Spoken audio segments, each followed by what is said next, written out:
Hi, this is Matt with AppliancePartsPros.com. Today we'll be showing you how to repair your appliance. Remember, anytime you work on an appliance, make sure it's unplugged or the circuit breakers are off so there's no chance of electrocution.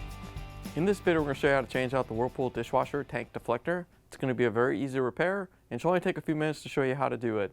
If you already have one of these, great. If not, you can click on the link below or get it at AppliancePartsPros.com. When you open up the package, you're going to get the new tank deflector. The tank deflector protects the dishwasher body where the lower rack goes in and out. The manager should be changing it out if it's lost or damaged. In order to get to the part, we have to open up the dishwasher door. Now that we have the door open, we have access to the tank deflectors. There's one on each side. They're both changed out the same way. All you have to do is lift it out, pull it out of the dishwasher. Here's the old tank deflector next to the new one. If you already have one of these, great. If not, you can get it at AppliancePartsPros.com. To put the new tank deflector in, all you have to do is line it up and push it down into place. Once you have it in place, you can close the dishwasher door, plug it back in, and take it for a spin.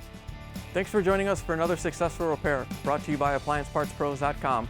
Check out our other repair videos on our site, Facebook, and YouTube.